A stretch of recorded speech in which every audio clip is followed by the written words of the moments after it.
What's up, everybody? Khaled Iwamura here from insauga.com, and I have a real estate mogul guru. You can call him whatever you want. His name is Sam McDadi. How you doing, sir? I'm doing great. Good to see you, Khaled. Good seeing you too. So a lot of real estate questions to go over. A lot are concerned. The biggest concern, interest rates. When do you think they'll go back down, if ever? Khaled, I don't think you'll ever see the rates we saw last year. Anything sub 2% 5-year fixed money, I think is a thing of the past. So we have to recalibrate and understand this is probably our new reality. What I'm really hopeful of is that rates don't continue to go up again, because there's been discussions of maybe another 2 or 3% rate increases this year. I think that'd be catastrophic. I do think, based on what we're hearing, there might be another 0.25% in January, which we've kind of already understood that might be the case. I still think it's a lot for all of us to take in, but I think the era of low rates is gone for the foreseeable future. And there's talks of rates maybe coming down at the end of the year. You know, if that's the case, it might be 1/4 or 0.5%. It won't be anything significant, in my opinion. Okay, you mentioned 2 or 3% increase. That's not going to happen, right? Or have you heard that? I sure hope not. Kyle, if that happens, I think this is going to be a big problem beyond what we've talked about in the past. I think this will be, it'll be a very big cause for concern. Okay, awesome. Okay, how much does household income have to be now to get a mortgage with a stress test in today's, modern age of mortgages? That's the operative word. The stress test is really killing us today. And we understood that earlier on when rates were very low and the banks want to build a buffer when rates did go up, to renew that, with a plus 2%, you had a bit of insulation, but rates have gone up so much. And to keep this plus 2% made it really difficult. Just to give you an example, if you take on $1 million mortgage today, your income requirement ranges from anywhere from $250,000 to $300,000. And the average Canadian income is maybe $100,000 to $120,000 as a combined income. So, it's been problematic because prices have gone up so much. $1 million mortgage 10 years ago was a lot. Today, it's just an average mortgage, yet the income requirement is substantial. Okay. What do you think of the new non-resident purchasing ban? Like, is that doing anything?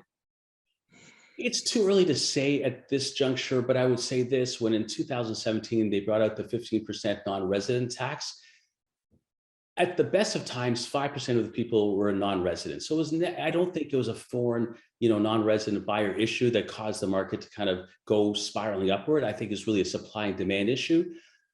I'm not sure the ban for 2 years is what I'd have kind of implemented, because I still think having some level of foreign money here helps the economy and it fuels it.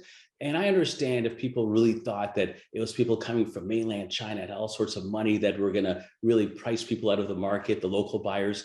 Yeah, that makes sense. But if it's only 5% of the population that were non-residents at the height of the market, I don't really think that was the right appropriate strategy.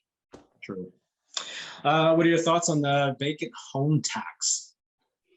Well, it's been prevalent in Vancouver where there's a lot of vacancies, et cetera. And today, I think they're just trying to find ways to create more living opportunities, because there's really a supply shortage, even for rentals.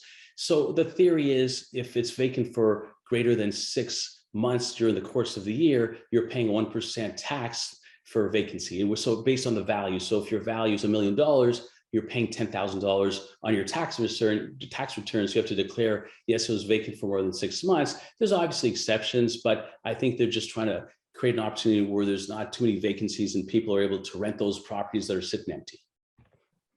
I'm not adverse to that. Okay. I know Mississauga is talking about the property tax increase and everything like that, but Toronto had the biggest property tax increase in quite a long time. What are your thoughts on that? Well, it's 5.5%. It just got put out today. So, I mean, the whole theory was there's going to be low inflation. Inflation now is running at 6.5%. So it's 1% below. 5.5% is the largest amount we've ever seen in 1 year since the city of Toronto was formed and amalgamated. But really, by all standards, if you have $1 million property or let's say a $10,000 property tax bill and it goes up $500, it's significant, but I don't think it's as significant as all the rate hikes and what that's done to the market. True. So let's talk about flippers. Okay, not the flippers that we use going swimming, but flippers for houses and investments. I know the rules have changed. What changes have happened?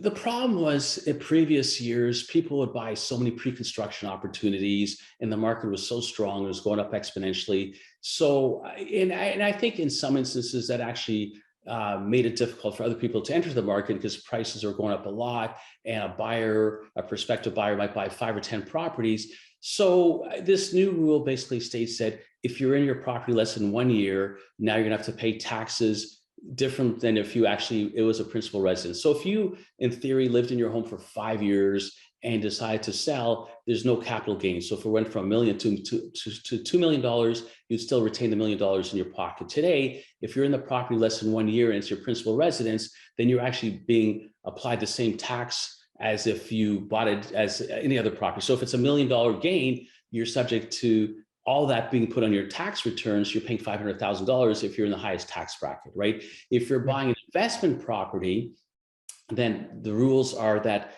if it's deemed to be less than 1 year, then you're no longer getting the 50% capital gains exemption. So you're paying on the full amount on the gain. So it's pretty material. So it's kind of a big deterrent for people to flip. So if you're in your house in less than 1 year and you're doing on a repeated basis, well, now you're going to pay the piper and the tax man is going to take a bigger chunk than they ever did, right? And I'm not necessarily adverse to that because I think when people bought so many properties and it made it difficult for others to get in, then this is a way to try and neutralize that as well.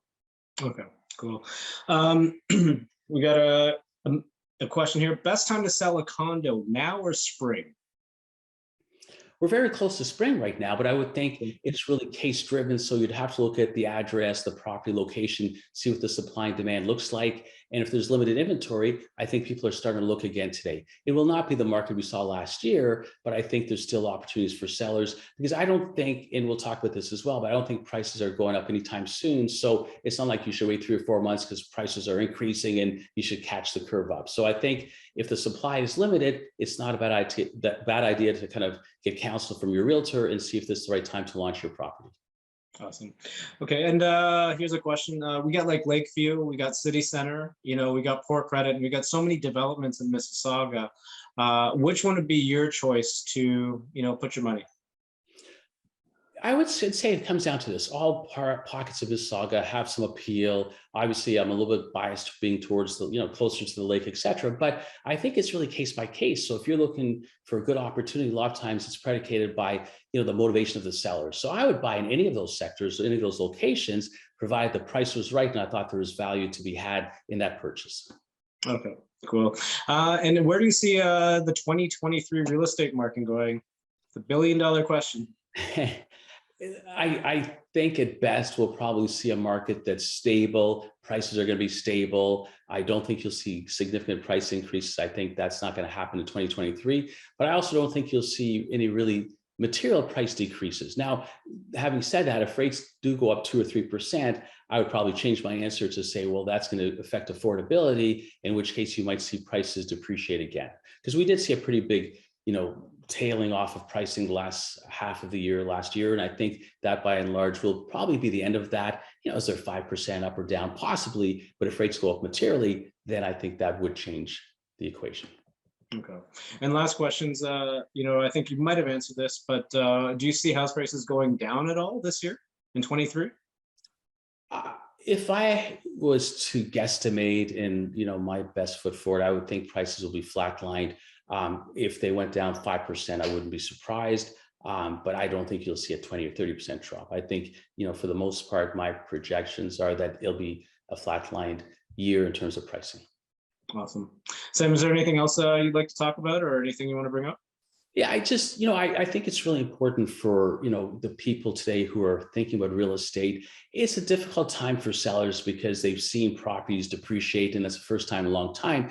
But I'd also say if you're looking at trading and you're going to buy in the same market, while you might be selling for less today, you're also buying for less today. So really, if you had sold last January or February, you'd have got a crazy dollar, and that's definitely the case, but you'd have bought at a very high, you know, place as well too. So that it's just going to trade off as well. But I also think today the buyers not that they have to go all in today, but they should have the courage to realize, hey, a year ago I got shut out. I was ready to pay $1 million for a property and I couldn't lock it up because there's 30 offers. But today I've got a clear path and I can buy for 800. But why would you wait? I mean, I think this is a great time to, as a buyer, look at actually transacting. And I think you'll have great opportunities next few months. So rates have gone up for sure, but when you kind of factor in prices going down, rates going up, it's still a same level playing field as what you would have paid, a year ago when with rates lower and prices higher. So, but it's a great time to get in where you don't have to think about competing. You can do a bona fide home inspection. You can have a condition on financing, because last year, if you had any sort of conditions like, oh, we're not going to look at that, that gets put on this side of the pile. So I think as a buyer today, have a courage to go against the crowd and you will succeed. Awesome. Thanks so much. And we'll talk again next month. You got it. Thank you, Khaled. Always a pleasure. Take care.